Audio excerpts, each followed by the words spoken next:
Beanie weenies. Beanie weenies, yes. They're really hard to beat. Beanie weenies. If Dawson had some meat.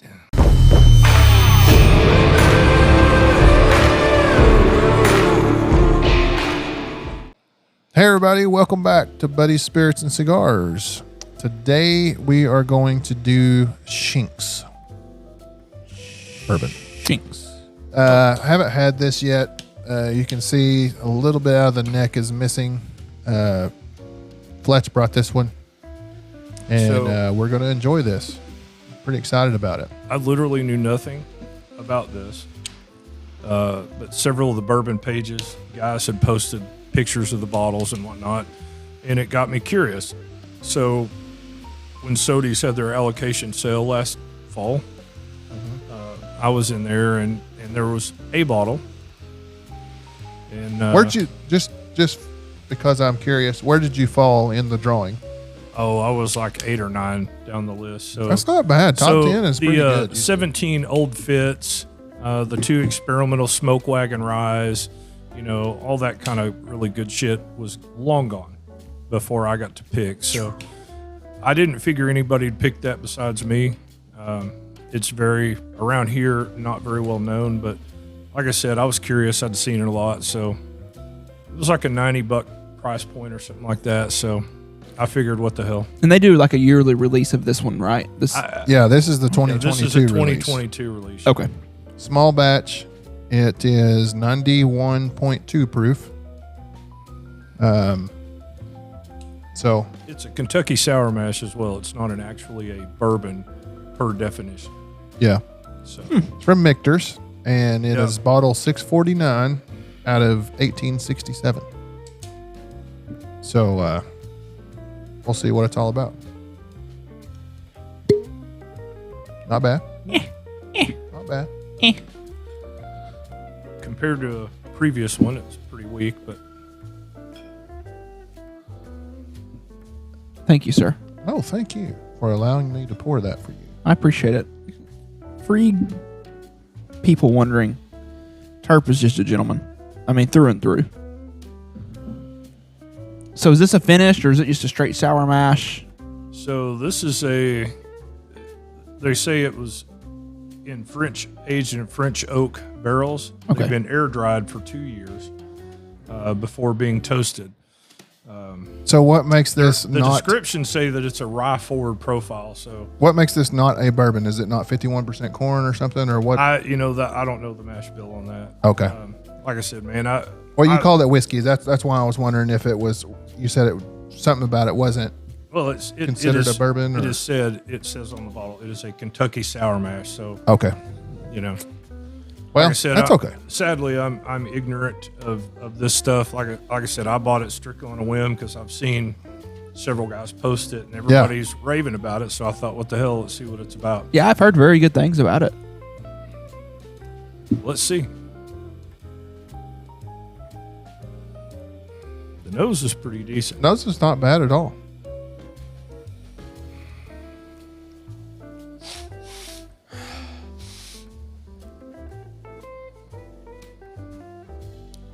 Decent legs. Yeah, not bad. I'll hang on a little bit. It's got a nice color. Got a nice deep color to it. The color is beautiful. I was about to say that same thing. I get a sweetness on there. I get a fruit sweetness to me on the nose. Maybe a hair of cherry. Yeah. Yeah, some red fruit. Yeah.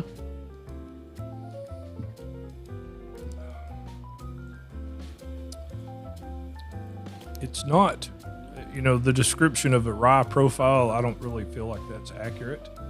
To me, it doesn't taste very spicy like a rye usually does. It's kind of got a slick mouthfeel. There's not a ton of flavor there. And of course, some of the things we've tasted in the recent past have smooth overpowered this flavor-wise. So maybe not following some of those really fabulous pours with something like that is kind of kicking it in the butt a little bit. I get a little rye spice on the back, but not like not a rye forward like the description No. you were talking about. And I get some definite. The nose for me personally comes through on that. I get some red fruit for sure. I think the smoothness comes from the fact that it's a lower proof to me.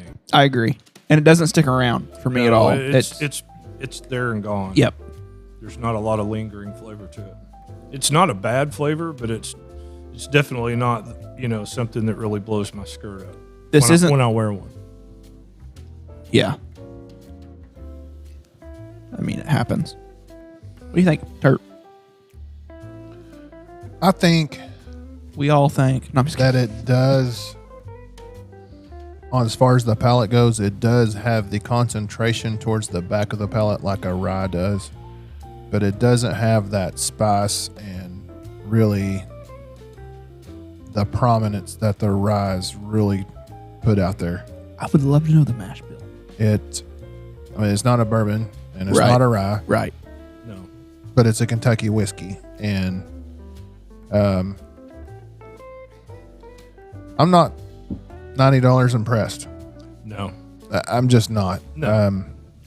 I don't see why there's a rave about it. If that's the case, it's just okay to me, and I have no problem with 90 proof whiskeys at all. This one's just not there for me.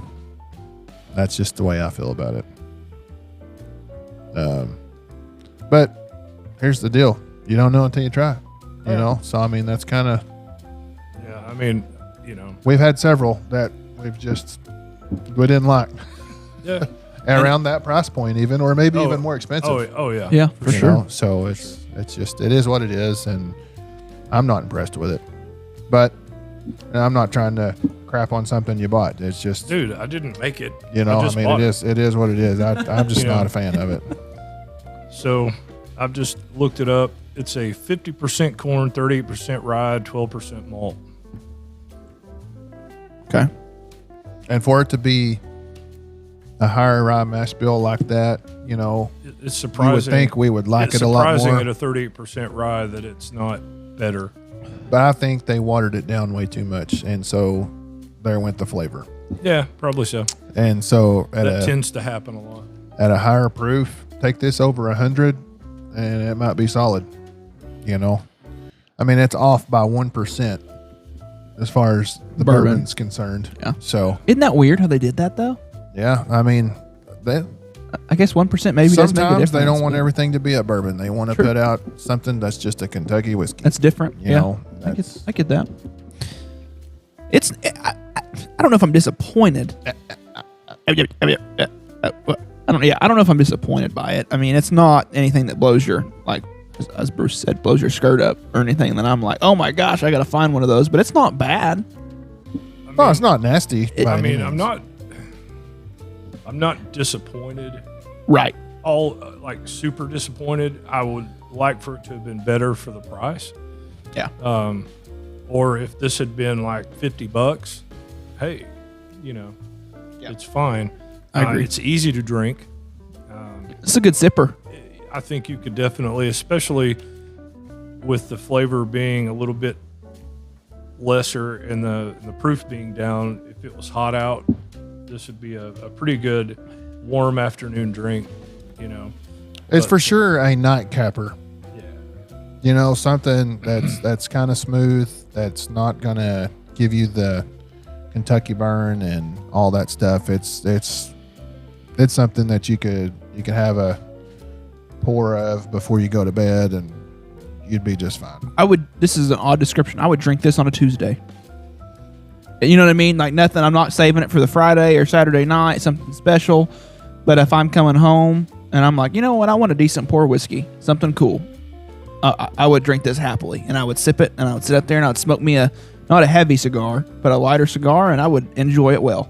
Like you said, for the $90 and just the fact that that's what you got on your allocation drop, you know, and I don't know what was left. You know, I probably would have chose this just the same as you, just by seeing it on, like you said, everywhere on Facebook. I mean, people blowing up about it. Yeah, I mean, it's one of those. There was a lot of hype around it, so Right. I had the chance. That's the only bottle I've ever seen in a store. Yeah. So I thought, well, what the hell? There's a lot of hype. Let's see if it lives up to it. And to me, it really doesn't. I agree. But I mean, it is a decent whiskey.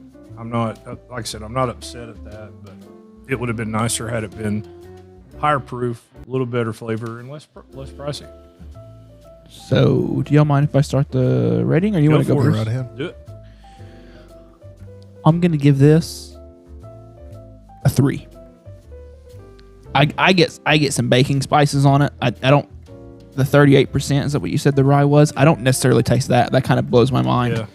Yeah. I do get some baking spices like a rye, but it doesn't taste like a rye, if that makes sense. I get a little bit of that characteristic, but not a lot. I get a lot of fruit on it. Maybe the malt kind of drags down some of that rye. Right.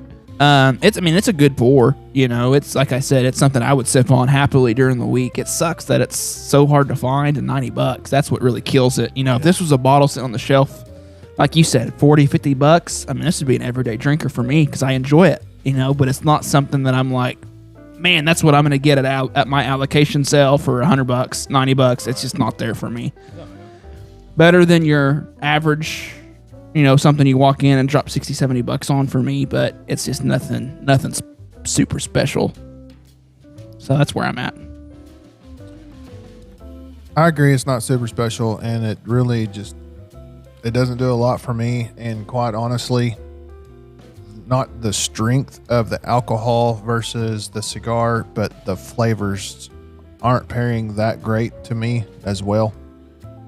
And it's not that it wouldn't pair all right with another cigar, but I've had much better pairings in that aspect, and the price point knocks it down. I mean, this is no better for me than a middle of the road, just an okay average spirit for me. So 2.5.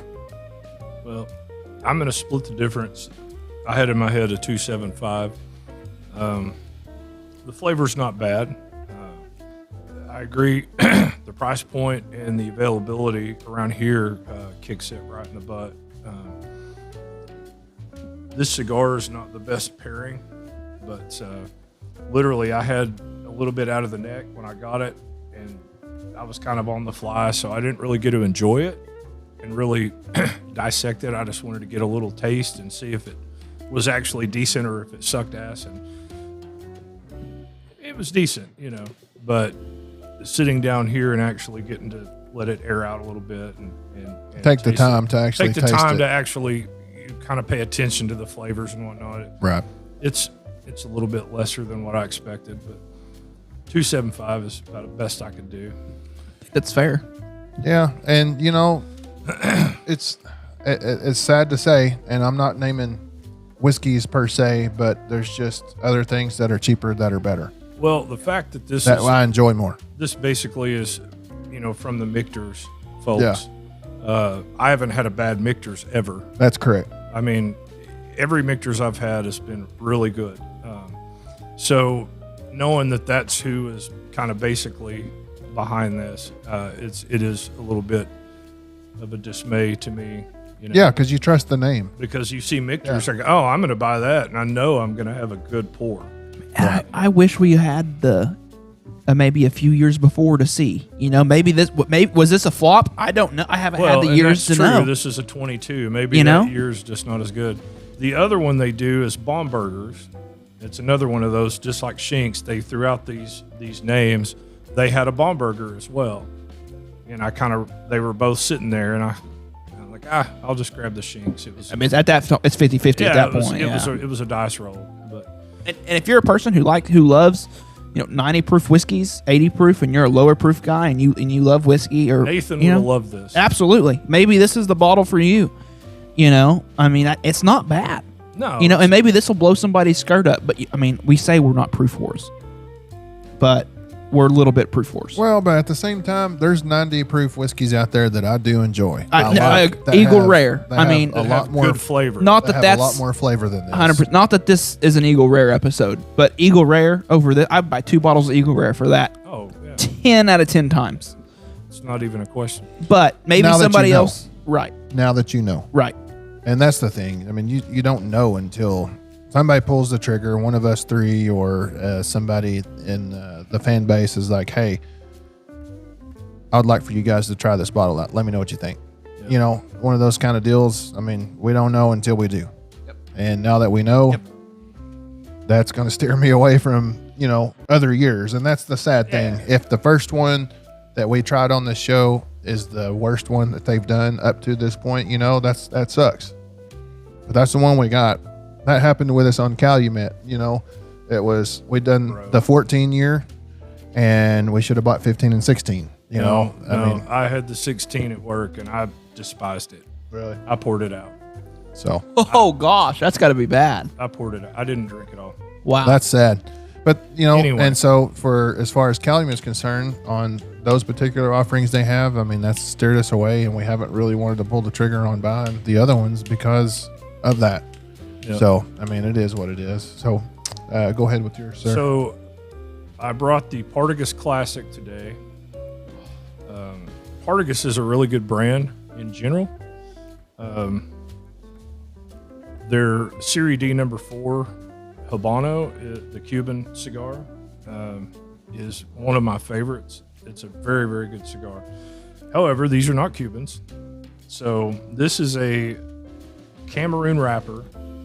It's got a Mexican San Andreas binder, and I really like that San Andreas. I think it gives it a good little bit of flavor and spice. It's got a Mexican and Dominican Piloto Cubano filler. So this is a solid medium cigar. It's definitely not one of their best. It's a decent cigar, but it's not like, oh man, I got to go get me a box of those. Well, to me, I'm curious, what's the price point on this? I like 10, 12 bucks. Okay, yeah, I'm disappointed for 12 bucks and 10, 12 bucks. If this was 5, 6 bucks, I'd be all over it, but 10, 12 bucks, that's just too much. And I mean, I'm just saying my opinion. The pairing is okay. Yeah. I definitely feel like there are way better cigars that we could pair with this.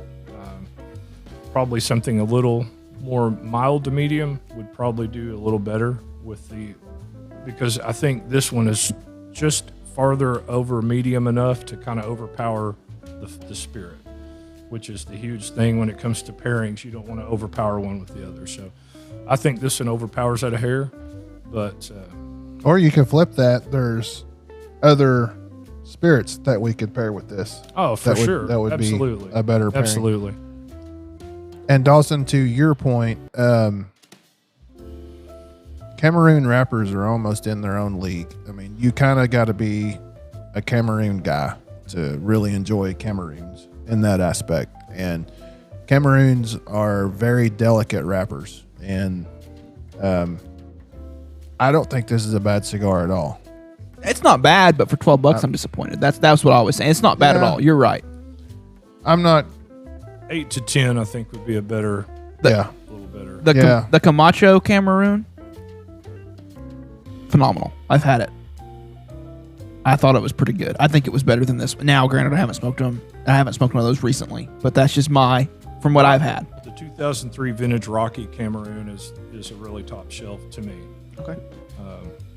As Cameroons go. Fuente does several Cameroons as well. And you're right, the wrapper's very delicate. If you're not careful taking the band off, you're liable to tear it. So you got to be kind of gentle. I like the LFD Cameroon a lot better than this one. Oh yeah. Dude, that Cameroon cabinet's freaking awesome. That's solid. But that's neither here nor there. This is not a bad cigar. Today, the cigar wins over the spirit, hands down for me. So that's where we're at, as far as I'm concerned. Love it. Love it. All right. That's all we have time for this episode. Thanks for joining us. We appreciate it. Like, comment, subscribe, and share these videos. We'll catch you on the next one.